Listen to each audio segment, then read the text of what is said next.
আপনাৰ পৰা জানিব বিচাৰিম যে এই মেলাখন।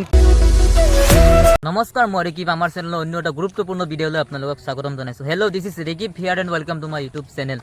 আজি ভিডিঅ'টো অলপ স্পেচিয়েল হ'বলৈ গৈ আছে, কাৰণ মই আজি গৈ আছোঁ আপোনালোকক দেখাবলৈ মান্তাবুৰীত যে মেলা, মানে মান্তাবুৰী আঞ্চলিক পঞ্চকাম্য মেলালৈ গৈ আছোঁ। চাই থাকক।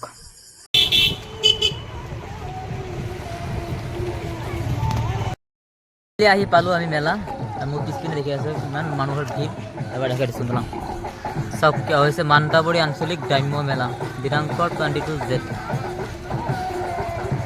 ফাইনেলি মই আহি পালোঁ। এয়া হৈছে মোৰ পিছপিনে দেখি আছে মানুহ কিমান ভিৰ হৈছে। চাওক মান্তাবুৰী আঞ্চলিক গ্ৰাম্য মেলা, ইয়াত চাওক এবাৰ দেখাই দিছোঁ আপোনালোকক।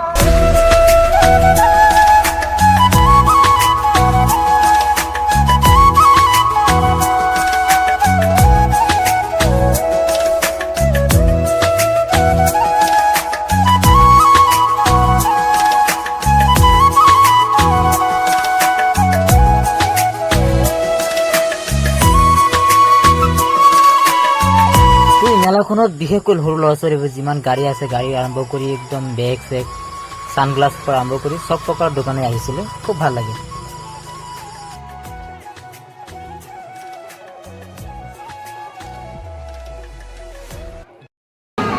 যিহেতু মেলাত আহিছোঁ না, মেলাৰ চিংচৰ পৰা কিবা এটা ল'ব লাগিব না। এইটো মেলাত মানে কি কয় বাণিজ্য মেলাত যিহেতু চব বস্তু পায়, আপোনালোকে ল'ব পাৰে।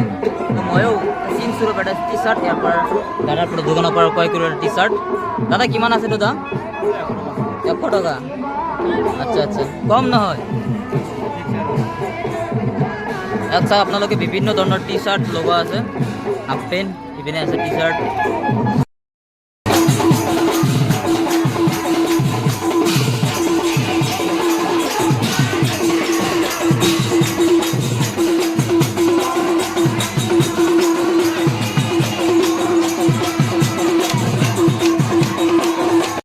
মোৰ লগত এই মুহূৰ্তত আছে মেলা পৰিচালনা সমিতিৰ উপদেষ্টা, আমাৰ এই অঞ্চলৰ মান্তাবুৰী অঞ্চলৰ বিশিষ্ট সমাজসেৱক, 1 নং ধৰমপুৰ জিলা পৰিষদৰ সদস্য আমাৰ পল্লৱ বৰদলৈ ডাঙৰীয়া আছে।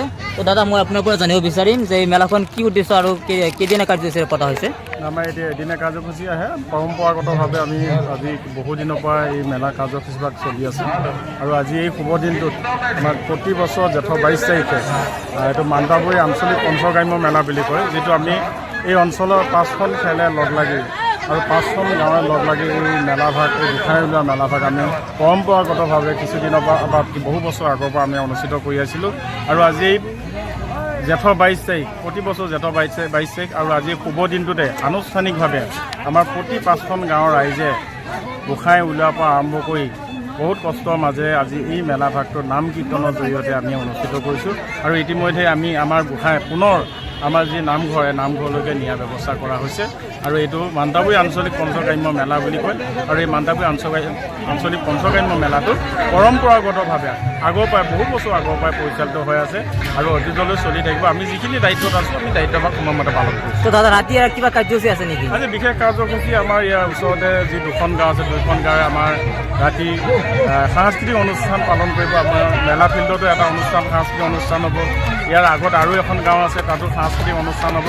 ৰাতি ভাগটো সাংস্কৃতিক অনুষ্ঠানৰ মাধ্যমে আজি কাৰ্যসূচী শিকাইছে। তো ইয়াত স্পেচিয়েলি কিবা ছিংগাৰ আমন্ত্ৰণ কৰা হৈছে নেকি? তেনেকুৱা ছিংগাৰ বুলি নাথাকে। আমাৰ পৰম্পৰাগতভাৱে যিখিনি আমাৰ আঞ্চলিক ভিত্তিত যিখিনি কলা কুশলী আছে, শিল্পী সমাজ আছে বা শিল্পীসকলে তেওঁলোকে সাংস্কৃতিক নৃত্য পৰিৱেশন কৰিব, সাংস্কৃতিক গীত পৰিৱেশন কৰিব। এনেকৈ আমাৰ দিনযোৰা কাৰ্যসূচী, দিনটো আৰু ৰাতিটো পৰম্পৰাগতভাৱে আমাৰ যি গোসাঁই উলিওৱাৰ পৰা আৰম্ভ কৰি, নাম কীৰ্তনৰ পৰা আৰম্ভ কৰি, ভাগৱত প্ৰতিষ্ঠা কৰাৰ পৰা আকৌ ভাগৱত পুনৰ নামঘৰলৈকে নিয়াৰ পৰা আৰম্ভ কৰি নিশা সাংস্কৃতিক অনুষ্ঠানে আমাৰ মেলা এই কাৰ্যসূচীটো সমাপন কৰা হ'ব। থেংক ইউ দাদা, থেংক ইউ। মেলা চাওঁতে চাওঁতে এতিয়া ৰাতি হ'ল। ৰাতিপুৱাৰ দৃশ্য আপোনালোকক দেখা দিছোঁ এবাৰ। চাওক মানুহৰ ভিৰ লাহে লাহে বাঢ়ি আছে।